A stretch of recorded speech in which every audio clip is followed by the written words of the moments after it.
नमस्कार दोस्तों, welcome back to my channel. दोस्तों आज हम आपको ले चलने वाले हैं 2070 की एक रोमांचक यात्रा पे दोस्तों। हाँ जी दोस्तों, अगले 50 सालों में हमारी दुनिया कितनी बदलने वाली है और वह कौन सी चीज़ें हैं जिससे हमारा दुनिया दोस्तों एक अलग ही दिखने लगेगा अगले 50 सालों में। आज हम उन सभी टॉपिक्स पे बात करने वाले हैं, चैप्टर वाइज बताएंगे दोस्तों। जैसे आपको बता दें आर्टिफिशियल इंटेलिजेंस कैसा रहेगा अगले 50 सालों में, हमारा स्पेस एक्सप्लोरेशन, साथ में हमारा ग्लोबल वार्मिंग दोस्तों, यह सबसे बड़ा मुद्दा है। अगले 50 सालों में हम पृथ्वी को जो टेम्परेचर लगातार बढ़ रहा है उसे भी रोक पाएंगे कि नहीं, चैप्टर वाइज जानने वाले हैं। बने रहें वीडियो के अंत तक में। आइए ले चलते हैं आपको 2070 की एक अनोखी दुनिया में।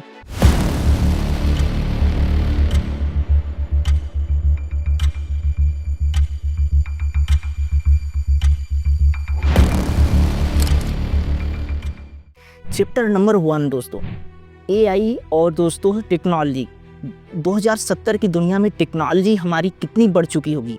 तो बता दें दोस्तों, 2070 की दुनिया में जो हमारा अब का टेक्नोलॉजी है ना, उसका दोस्तों अभी शुरुआत है। देखा जाए अभी हम टेक्नोलॉजी में बहुत तेज़ी से तो आगे बढ़ रहे हैं, लेकिन अगले 50 सालों में हमें एक क्रांति दिखेगी टेक्नोलॉजी की, जहाँ पे आप जो मोबाइल फ़ोन्स तक चला रहे हैं दोस्तों ना, जो रोबोट्स अभी के हैं ना, अभी ये बच्चे हैं, अभी स्टार्टिंग हुआ है। लेकिन 50 सालों में एक अलग ही आपको क्रांति देखने को मिलेगी। जो आप मोबाइल चला रहे हैं, इस मोबाइल को तो भूल ही चाहिए, आपको मोबाइल चलाना ही नहीं है अगले 50 सालों में दोस्तों। आपके पास हाथ में बैंड होंगे, आपके पास एक छोटा सा स्मार्ट कार्ड होगा, जहाँ पे आप उससे ही सारा काम कर पाएंगे। आपको मोबाइल या कोई वस्तु साथ में जेब में डालने की ज़रूरत नहीं है। आप एक बैंड के ज़रिए या आप स्मार्ट कार्ड के ज़रिए, जो छोटा सा आपका एटीएम कार्ड है, उसमें सारा आप कार्य कर सकते हैं। यहाँ तक कि आप जो घर में सारी चीज़ें कार्य करते हैं ना दोस्तों, वो सारा अब काम क्या करेगा, रोबोट्स करेंगे, आर्टिफिशियल इंटेलिजेंस करेंगे दोस्तों। एक सोफ़ा पे बैठकर आप सारा ऑर्डर ले सकते हैं, दे सकते हैं दोस्तों। यहाँ तक अगले 50 सालों में हमारा टेक्नोलॉजी बढ़ने वाला है। जो ऑर्डर अभी आ रहा है ना दोस्तों आपके घर, जो जोमेटो के थ्रू, आप ब्लिंकिट के जरूर, जिप्टे के ज़रिए जो आप क्या करते हैं, ऑर्डर करते हैं, इन सभी प्लेटफॉर्म के ज़रिए, ये सभी प्लेटफॉर्म इतना एडवांस हो जाएंगे अगले 50 सालों में कि आपको ऑर्डर ड्रोन के ज़रिए आएगा, वो भी 10-5 मिनट में से। इतना एडवांस हो जाएगा। और ऑर्डर भी आप एक ऐसे चीज़ से करेंगे जो आपको हवा में ही दिखेगी। आपके हाथ में बैंड एक रहेगा, जिसे आप बस मूव करेंगे ना, तो आपके सामने सारी चीज़ें दिखने लगेंगी स्क्रीन पे ही। आप ऐसे ऐसे टाइप कर क्या कर सकते हैं, उस प्रोडक्ट को देखकर ऑर्डर कर सकते हैं। और बात करें दोस्तों ह्यूमन ब्रेन की, तो हमारा टेक्नोलॉजी इतना बढ़ जाएगा 50 सालों में कि ह्यूमन ब्रेन में भी हम अगर कोई प्रॉब्लम है तो चिप लगाकर उसे सही कर सकते हैं। मान लीजिए एक हिस्सा काम नहीं कर रहा है ब्रेन का, तो उस ब्रेन में ऐसी चीज़ें हम चिप लगा देंगे जहाँ पे वो उसका कार्य अब वो चिप करने लगेगा। मान लीजिए किसी को सही से कोई चीज़ डायरेक्शन लेने में दिक्कत, समस्याएं आ रही हैं डिसीजन लेने में, तो चिप वो कार्य को करेगा। मान लीजिए कोई व्यक्ति पैरालाइज भी हो गया है, तो अगर सोच रहा है जो, अब वो किसी को कुछ बताना भी चाह रहा है तो बता सकता है, गेम खेलना चाह रहा है तो गेम खेल सकता है। हाल ही में आपने देखा होगा इलोन मस्क जी को, उन्होंने दोस्तों न्यूरल लिंक एक टेक्नोलॉजी बनाया है, जहाँ पे उन्होंने यह सिद्ध किया था अभी कुछ दिनों पहले ही दोस्तों, कि एक बंदर के दिमाग में चिप सेट किया गया था। और उस चिप को दोस्तों ऐसा लगाया गया कि बंदर साथ में जूस पी रहा था और गेम खेल रहा था, और जो सोच रहा था गेम में उस चीज़ें हो रही थी एक्चुअल में दोस्तों। तो अभी तो ये जानवर में है पॉसिबल, लेकिन आने वाले समय में ये टेक्नोलॉजी दोस्तों क्या किया जाएगा, ह्यूमन ब्रेन में भी यूज किया जाएगा। क्योंकि बहुत सारे लोग ऐसे हैं जो अपनी बातों को रखना चाहते हैं, बोलना चाहते हैं, प्रकट करना चाहते हैं, लेकिन नहीं रख पाते हैं। उनका जो शरीर है काम नहीं करता है, जो बोलने की क्षमता है, सुनने की क्षमता है, चली जाती हैं। लेकिन ये टेक्नोलॉजी दोस्तों एक बड़ा क्रांति लाएगी। अब बात करते हैं दोस्तों यातायात की। अपने यातायात की बात करें, जो अभी हमारा ट्रांसपोर्ट सिस्टम है, अभी तो ट्रक के ज़रिए, रेलवे के ज़रिए, जहाज़ के ज़रिए हम चल रहे हैं, लेकिन आने वाले समय में आपको चारों तरफ, अगर गवर्नमेंट चाहेगी, प्रशासन चाहेगी, तो आपको जो टैक्सी आपको दिख रही है सब उड़ती हुई नज़र आएंगी। इतनी एडवांस टेक्नोलॉजी बन जाएगी कि आपके छत पे ड्रोन उतरेंगे, आप वहाँ से बुक कर एक स्थान से दूसरे स्थान पे जा सकते हैं। यहाँ तक हमारी टेक्नोलॉजी दोस्तों बढ़ सकती है। कैन यू इमेजिन दोस्तों, 50 सालों में इतना परिवर्तन होने वाला है। और हमारे लिए और आपके लिए भी बहुत अच्छी बात है दोस्तों, ऐसा होना भी चाहिए।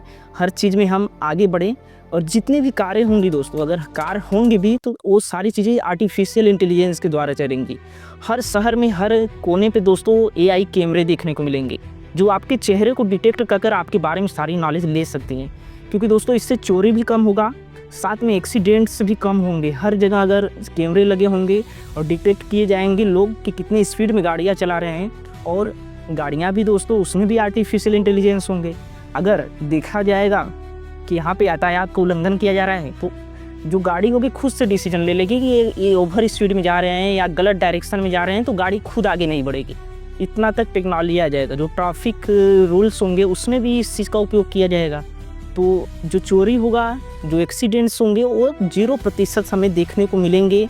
जो आज अपने देश में दोस्तों एक्सीडेंट से बहुत लोगों की जान जा रही है वो बंद होना हो जाएगा, चोरी भी होना और क्राइम भी कम होगा कहीं ना कहीं दोस्तों। अब आइए बात करते हैं चैप्टर नंबर 2, स्पेस एक्सप्लोरेशन। आज की टेक्नोलॉजी की बात करें दोस्तों तो मानव चांद पे तो जा चुका है, नील आर्मस्ट्रांग ने पहला पैर धरा था दोस्तों, लेकिन आने वाले समय में 50 सालों में हम मार्स पे भी जाएंगे। ऐसी टेक्नोलॉजी विकसित की जा रही है कि हम मार्स पे भी कॉलोनियाँ बसाएंगे, चांद पर भी कॉलोनी बसाएंगे। आर्टिमस मिशन के द्वारा देखिए नासा अभी तक अगले 10 सालों में कोशिश कर रहा है कि मानव को फिर भेजा जाएगा और वहाँ पे फिर से एक्सप्लोर चांद को किया जाएगा और वहाँ पे कॉलोनी बसाई जाएगी। सोच सकते हैं, कैन यू इमेजिन दोस्तों, ऐसी चीज़ें 50 साल में हमें देखने को मिलेंगी। और यहाँ तक कि आप भी बुक अगर आप चांद पे जाना चाहेंगे तो आप जा सकते हैं, आपके पास इतना अगर पैसा रहेगा तो। कैन यू इमेजिन दोस्तों, इतनी सारी चीज़ें हमें अगले 50 साल में क्रांति दिखने वाली है टेक्नोलॉजी के क्षेत्र में, रोबोट्स, आर्टिफिशियल इंटेलिजेंस के क्षेत्र में दोस्तों। और स्पेस में जानना दोस्तों हमें ज़रूरी है। हो सकता है कि अगले 50 साल में हमें जो एलियंस है अभी हम पता नहीं कर पाए हैं, लेकिन वो भी हम पता कर पाए। और सबसे बड़ी क्रांति दोस्तों अभी तक स्पेस की कैटेगरी में है तो नासा ने जो वाइजर 1 वाइजर 2 मिशन भेजा है, जो सौरमंडल के बाहर तक जा चुका है, हमारे गैलेक्सियों का फोटो भेजता है दोस्तों। इतना तेज़ी से वो वाइजर 1 वाइजर 2 गति कर रहे हैं कि आप कल्पना नहीं कर सकते हैं दोस्तों। सोचिए, इतना दूर हमने भेज दिया है, लेकिन अभी एलियंस का कुछ पता नहीं है। लेकिन हो सकता है कि आगे चलकर हम एलियंस को भी खोज पाए अगले 50 सालों में 2070 की दुनिया में। अब आइए स्पेस के बाद आपको ले चलते हैं चैप्टर नंबर 3, हेल्थ केयर। सबसे ज़रूरी, सबसे इम्पॉर्टेंट है दोस्तों हेल्थ सेक्टर दोस्तों। जो हमारा हेल्थ केयर है दोस्तों, उसके बारे में भी हमें जानने की ज़रूरत है कि 2050 में अभी लोग दोस्तों कैंसर से बहुत लोग मारे जा रहे हैं। अभी इसका दवाई सही से हम लोग विकसित नहीं कर पाए हैं। बहुत सारी ऐसी बीमारियां हैं जिससे हम लड़ नहीं सकते आज के डेट में, लेकिन 50 साल बाद दोस्तों जितनी भी बीमारियां हैं उसके सभी इलाज दोस्तों आसानी से मिलेंगे। जो आज 1 घंटा में कार्य हो रहा है हेल्थ सेक्टर में, वो आपको 10 मिनट 5 मिनट में देखने को मिलेंगे। एक से एक MRI machine, CT scan machine, जो हमें आधे घंटे लगते हैं, 1 घंटे लगते हैं, वो सारी चीज़ें हमें 10 मिनट 15 मिनट में उसका इलाज हमें देखने को मिलेंगे। एक से एक मेडिसिन आपको देखने को मिलेंगे। और जो रोबोट्स होंगे दोस्तों, क्योंकि कई ऑपरेशन ऐसे होते हैं ना जो मानव भी कई घंटे के होते हैं और वो हम नहीं कर सकते। जैसे मान लीजिए ये आँख ही है, आँख का सिर्फ हम अभी तक रेटिना बदलते हैं, लेकिन पूरा आँख को ही बदलना हो तो इसके लिए हमें बड़ी टेक्नोलॉजी की ज़रूरत पड़ेगी। क्योंकि 10 लाख से अधिक दोस्तों जो नसें होती हैं पतली पतली ना, उतनी नसें हमारे आँख से गुजरती हैं और उसे जोड़ना मानव के लिए दोस्तों असंभव सा है। हो सकता है लेकिन बहुत सारा पैसा लगेगा, हो सकता है लेकिन बहुत टाइम भी लगेगा। लेकिन जो रोबोट्स होंगे उस वक्त के AI होंगे, वो इस काम को बहुत आसानी से बखूबी तरीके से अच्छे से बहुत फास्टली भी कर सकते हैं। तो हेल्थ केयर सेक्टर में दोस्तों ये बहुत अच्छा हमें देखने को मिलेगा। क्रांति की ऐसी चीज़ें भी होंगी हमारे देश में और वर्ल्ड में दोस्तों। और भारत भी दोस्तों ऐसा नहीं है कि नहीं जाएगा, लेकिन हाँ अमेरिका, चाइना, ये सब कंट्रियाँ पहले से ही क्रांति कर रही हैं। तो ऑफकोर्स अगर हम इस चीज़ में बदलाव नहीं करेंगे तो ये सारी चीज़ों से हम पीछे तो ज़रूर रहेंगे। स्पेस में भी हमने देखिए चंद्रयान 3 लॉन्च तो कर दिया, लेकिन अभी भी जिस टेक्नोलॉजी के ज़रिए हम ये सारी चीज़ें कर रहे हैं वो नासा ऑफ चाइना से बहुत नीचे है दोस्तों। हमें वैसा टेक्नोलॉजी अभी हम विकसित हम नहीं कर पाए हैं, तो हम आशा करते हैं भारत भी इसमें आगे जाए। अब ये दोस्तों हेल्थ सेक्टर की हमने बात कर ली। अब आइए बात करते हैं, पहले एक और बता दें आपको, नैनो रोबोट्स। देखिए अंदर शरीर के अंदर बहुत सारी बीमारियां हैं जिससे हम सर्जरी के द्वारा ही क्या करते हैं, सॉल्व करते हैं। लेकिन कुछ ऐसी चीज़ें भी होंगी जो रोबोट्स होंगे, छोटे छोटे रोबोट्स बनाए जाएंगे, उस इलाज को आपके शरीर में ही जाकर सही कर दिया जाएगा। ऐसा भी हो सकता है चमत्कार। सुनने में आ रहा है। और ये सारी चीज़ें दोस्तों फैक्ट के जरिए मैं आपको बता रहा हूँ, मैंने सर्च किया है, ऐसा नहीं है कि ऐसे ही सारी चीज़ें मैं बोल रहा हूँ। अब आइए बात करते हैं दोस्तों चौथा चैप्टर नंबर 4 दोस्तों, पर्यावरण और ग्लोबल वार्मिंग। क्योंकि दोस्तों सबसे ज़्यादा ज़रूरी है ये हमारे लिए। अगर 50 सालों में हम टेक्नोलॉजी में ध्यान देते रहें, फैक्ट्रियाँ ऐसे ही चलाते रहें जैसे हम प्रदूषण कर रहे हैं, आज की जो गाड़ियाँ हैं दोस्तों, अगर उस पर भी हम नहीं ध्यान देंगे, क्योंकि तेल तो हम फूकते हैं, लेकिन जो प्रदूषण होता है, जो गंदी हवा निकलती है, कार्बन निकलता है, वो तो हमें इफ़ेक्ट तो हमारे जीवन पे कर ही रही हैं, उससे बीमारियाँ भी हो रही हैं कई। तो इस चीज़ को हमें रोकना पड़ेगा, हमें एनर्जी का सोर्स बदलना पड़ेगा, ग्रीन एनर्जी की ओर जाना पड़ेगा। अगर उस ओर हम नहीं जाएंगे तो हमें हानिकारक हो सकता है आने वाले जनरेशन के लिए दोस्तों, क्योंकि यही क्या करेंगी, हमारे जीवन को बदलेंगी। जिस प्रकार से अभी टेम्परेचर बढ़ रहा है, ओजोन मंडल में छेद हो रहा है, पराबैंगनी किरणों से दोस्तों ओजोन मंडल ही हमें बचाता है। अगर वो खत्म हो गया तो हमारे शरीर पे छाले पड़ सकते हैं, हम मतलब हमारे जीवन को बहुत बड़ा प्रभावित तो करेगा अगर ओजोन मंडल खत्म होता है तो। और बताया जा रहा है छेद हो चुका है। इस चीज़ को हमें पर्यावरण को देखते हुए अपनी टेक्नोलॉजी को बढ़ाना पड़ेगा। जो फैक्ट्रियाँ हैं, मोबाइल से हम बनाते हैं एक से एक, लेकिन उसमें बहुत सारे पानी, एनर्जी की आवश्यकता होती है और वो प्रदूषण के रूप में दोस्तों उत्सर्जित भी होते हैं। तो इस चीज़ को भी हमें देखना पड़ेगा, नहीं तो हम विकास तो करेंगे लेकिन साथ में अपनी पृथ्वी को भी डैमेज करेंगे। अभी तक टेम्परेचर के हिसाब से जितने भी ग्लेशियर हैं दोस्तों, अंटार्कटिका हैं, ये सब जितने भी बर्फीले क्षेत्र हैं, अगर वो गलने लगेंगे तो समुद्र का जो दोस्तों होगा ना स्तर, वो बढ़ेगा। और जब बढ़ेगा तो कई शहर डूबेंगे, और डूबेंगे तो जाहिर सी बात है कई लोगों को विस्थापन होना पड़ेगा, एक स्थान से दूसरे स्थान पे जाना पड़ेगा। इसलिए हमें ग्रीन एनर्जी की तरफ बढ़ना पड़ेगा। जैसे सोलर एनर्जी ले ले, विंड एनर्जी ले ले, ये एनर्जी का उपयोग कर हमें क्या करना पड़ेगा दोस्तों, आगे बढ़ना पड़ेगा, ताकि हमारे पृथ्वी को इफेक्ट न पड़े, पर्यावरण को भी न इफेक्ट पड़े। जिस प्रकार से अभी फॉरेस्ट काटे जा रहे हैं, जंगल काटे जा रहे हैं, ये सारी चीज़ें दोस्तों हम एक के बाद एक काटते जा रहे हैं, तो इसका इफेक्ट हमें 50 सालों में तो दिखेगा। ऐसा नहीं है कि हम सिर्फ बदलेंगे सारी चीज़ें, हमें कोई दिक्कत प्रॉब्लम्स नहीं होंगे। तो चैप्टर नंबर ये दोस्तों 4 था हमारा, पर्यावरण और प्रदूषण और ग्लोबल वार्मिंग। आइए 5वें चैप्टर की बात करते हैं। तो हमारा जीवन है दोस्तों, एक्चुअल में हमारा जीवन कैसा रहेगा 2050 की दुनिया में, 2070 की दुनिया में, अगले 50 सालों में दोस्तों। तो अपने जीवन की बात करें तो आसान तो होगा दोस्तों। 2050 में 50 सालों में हमारा जो होगा ना जीवन, आसान तो होगा लेकिन चुनौतियों से भी भरा होगा।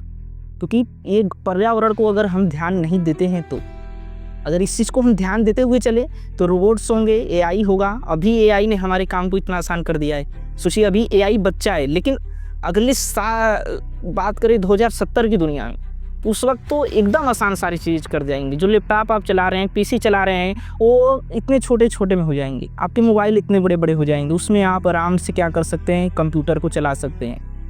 ट्रांसपेरेंट भी स्क्रीन हमें दिख सकती हैं, मतलब शीशे के उस पार इस पार भी आप ऐसी डिवाइस चला सकते हैं जो आर पार दिखें। अभी हैं लेकिन उतनी विकसित नहीं है टेक्नोलॉजी है, लेकिन हाँ 50 सालों में अगले हमें ये दिखने को मिलेंगी।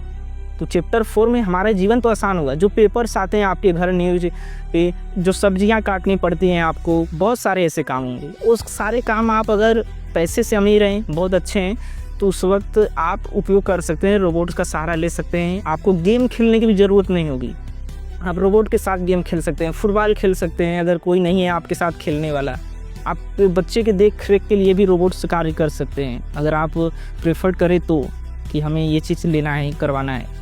इंसान तो रहेंगे ही, लेकिन हाँ उस वक्त इंसान दोस्तों लेजी तो होगा ही, क्योंकि हम सारी चीज़ें टेक्नोलॉजी भी थोप देंगे तो अपने ब्रेन का क्या होगा। ब्रेन का तो उपयोग करेंगे, लेकिन जो शारीरिक रूप से हम मेहनत कर रहे हैं, ये सारी चीज़ें, घर मकान, ये सब सारी चीज़ें दोस्तों रोबोट्स बनाएंगे। अभी भी बना ही रहे हैं, कार ले ले, फैक्ट्रियाँ जितनी भी हैं वहाँ पे रोबोट्स का उपयोग किया जा रहा है। सोचिए अभी जब ऐसा हो रहा है तो 50 साल बाद 2070 की दुनिया में क्या होगा। कैन यू इमेजिन दोस्तों, आप कल्पना कर सकते हैं ऐसी चीज़ें होने वाली हैं। इसलिए इसके लिए हमें तैयार रहना है। और सबसे बड़ा मुद्दा है कि ग्लोबल वार्मिंग, हमें अपनी पृथ्वी को स्वच्छ रखना है। जो कचरे हम कर रहे हैं, प्लास्टिक यूज कर रहे हैं, ये भी हमें कम करना पड़ेगा। दोस्तों कैसा लगा जानकर 2070 की दुनिया के बारे में, कमेंट में ज़रूर बताइए। और बहुत कमियां होंगी तो मैं उससे इम्प्रूव भी करूंगा, आप कमेंट बॉक्स में ज़रूर बताइएगा। यहाँ पे मेरी गलतियां हैं, क्योंकि ज़रूरी है दोस्तों। क्योंकि हमें कैसे पता चलेगा कि मैं आप तक इन्फॉर्मेशन पहुंचा पा रहा हूं, आपको समझ में आ रहा है कि नहीं। मिलते हैं दोस्तों अगले वीडियो में। अगर आप द थिंक पे नए हैं तो चैनल को सब्सक्राइब करना ना भूलिएगा, ताकि ऐसी इन्फॉर्मेटिव वीडियो समय पे आपको मिलते रहें। और ज़्यादा समय भी मैं नहीं लेता हूँ, हफ्ते में आपको वीडियोज़ मिलेंगी। ऐसा नहीं है कि डेली आपका समय लेते रहें, आपका समय हमारे लिए मूल्यवान है और आप हमसे कुछ सीख कर जाएँ तभी हमारे चैनल से जुड़े, नहीं तो ऐसे सिर्फ टाइम पास के लिए नहीं। दोस्तों मिलते हैं अगले वीडियो में। धन्यवाद, थैंक यू।